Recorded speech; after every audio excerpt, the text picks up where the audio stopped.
تو معاملہ یہاں ہنگامی کا ہے، ہنگامی مچی ہوئی ہے، ہڑکم مچی ہوئی ہے،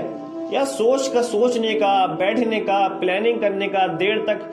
اپنی خیالات میں گم ہونے کا، ہاں کر لیں گے، اس قسم کا وقت نہیں بچا کہ اللہ نے الٹیمیٹم کس سے شروع کیا کہ والعصر، ٹائم برابر گزر رہا ہے، یہ وقت برابر تمہیں گھسیٹ رہا ہے، تمہیں تمہاری موت کی طرف، ایک ایک پل تمہیں تمہاری قبر کی طرف تم کو برابر گھسیٹ رہا ہے۔ تو لہذا اس دور کے اندر اگر کوئی انسان کے اندر ایک شمع، ایک کرنٹ، ایک واقعی میں اس کے اندر آگ لگانے والی کوئی کتاب اگر ہو سکتی ہے تو وہ قرآن کے علاوہ کچھ نہیں ہو سکتی، جو انسان کو اس کی ریئلٹی دکھاتی ہے، جو انسان کو اس کی اصل شکل دکھاتی ہے،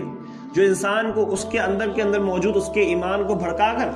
اس کو ایک واقعی میں ایک ایسا انسان بناتی ہے جس کو نہ اٹھنے میں چین ہے اور نہ جس کو بیٹھنے میں چین ہے۔ یہ ایمان جب اپنی آخری حد تک پہنچ جاتا ہے تو اللہ پاک آسمان سے، اللہ رب العالمین آسمان سے آواز لگاتا ہے لعلک باخع نفسک علی آثارہم، اے محمد مجھے لگتا ہے کہ تم اپنے آپ کو ہلاک کر دو گے، اپنے آپ کو جان سے مار ڈالو گے، یہ پریشر اور یہ غم اور یہ ڈپریشن تمہارے دماغ کی نسیں نہ پھاڑ دے کہ تمہیں اتنا ٹینشن کیوں ہو رہی ہے، تمہارا کام تو صرف پہنچانا ہے۔ اللہ کو خود آسمان سے جبرائیل کے ذریعے محمد صلی اللہ علیہ وسلم کو تسلی دینی پڑ رہی ہے، تسلی دے رہا ہے کہ محمد صلی اللہ علیہ وسلم تمہارا کام تو صرف پہنچانا ہے، ہیڈیک اپنا اتنا تیز مت بڑھاؤ، پریشر اپنا اتنا مت بڑھاؤ۔ یہ ایمان جب اپنی یہاں تک پہنچتا ہے تو لوگوں کی حالت یہ ہو جاتی ہے۔ تو لہذا ضرورت اس بات کی ہے کہ انسان آنکھیں کھلی رکھے، جو اسلام اس کے پاس آیا ہے، جو پلیٹ میں رکھ کر اس کو اسلام ملا ہے، اس اسلام کی قدر کرنا سیکھ جائے، ورنہ قیامت کا دن ہوگا جو انسان کہے گا، اللہ پاک فرماتا ہے ربما یود الذین لو کانوا مسلمین،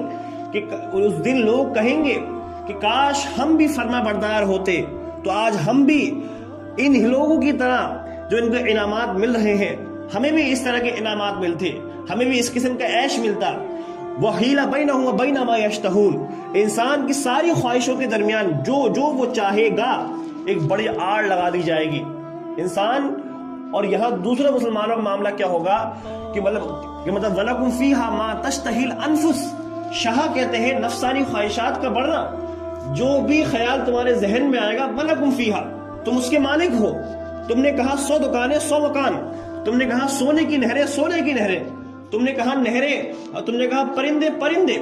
تم نے کہا باغات باغات لو، وَلَکُمْ فِیہَا، تم اس کے بادشاہ بن جاؤ گے کل کے دن۔ لیکن دوسرا معاملہ کیا ہوگا، جو لوگ اہل ہوا ہوں گے، جو لوگ خواہشات کی جن کی زندگی کے اندر صرف اور صرف عیش پرستی ہوگا، جن کی زندگی کا مقصد صرف ان گوشت کے ٹکڑوں کو آرام پہنچانا ہوگا، جن کی زندگی صرف اس حد تک محدود ہوگی کہ کس طریقے سے ہمارے یہ گوشت کے ٹکڑے آرام کے ساتھ کٹ کر اس قبر تک پہنچ جائے بس، تو مطلب وَحِیلَ بَیْنَهُمْ وَبَیْنَ مَا یَشْتَہُونَ، ان کے کل آج کے دن تم نے اپنی ساری خواہشات کے مزے اڑا لیے، تم نے ساری نیکیوں کے مزے تم نے وہیں پر اڑا لیے، تم نے سارا اپنا ریوارڈ، مسلمان بننے کا سارا فائدہ تم نے وہیں پر ہی کھینچ لیا۔ اب ہمارے پاس کیا آئے ہو، وَحِیلَ بَیْنَهُمْ وَبَیْنَ مَا یَشْتَہُونَ، اور ان کی خواہشوں کے درمیان اور ان کے درمیان اللہ پاک ایسی آڑ لگا دے گا کہ قیامت کے دن مجرم آدمی جو بھی چاہے گا فرشتے اس کو دھتکار کر باہر پھینک دیں گے۔ تو یہ انجام اور وقت کے حالات اور تقاضے، یہ تقاضے انسان کے اندر کوئی اتنی لمبی چوڑی تقریر کے محتاج نہیں ہے، بس ایک کام انسان کو کرنا ہے، ایک اونچی سی بلڈنگ پہ جا کے کھڑے ہونا ہے جہاں سے پورا اسلام کا باغ دکھ رہا ہو۔ جب اس کو اس اسلام کے باغ کے اندر لمبے لمبے شعلے دکھیں گے، جب اس کو اسلام کے باغ کے نیچے بیٹھے ہوئے لوگ جلتے ہوئے دکھیں گے تو اس کی آنکھوں میں اپنے آپ آنسو آنا شروع ہو جائیں گے۔ کچھ نہیں کرنا ہے، کچھ زیادہ کتابیں نہیں پڑھنی ہے، بس ایک ٹھنڈی سانس بھر کر اپنی اس ہنگامی والی زندگی سے، اس میوزک والی زندگی سے، اس ہنگاموں والی زندگی سے، اس رنگین زندگی سے تھوڑا سا ہٹ کر ہمیں وہ خون دیکھنا ہے کہ جو آج ہمارے اسلام کا قتل عام ہو رہا ہے، جو آج ہمارے ایمان کا قتل عام ہو رہا ہے، جو آج ہماری نسلیں بڑے ہو کے یہ کہتی ہیں کہ کیا کرنا ان باتوں کا، ابا اپنے پاس رکھو۔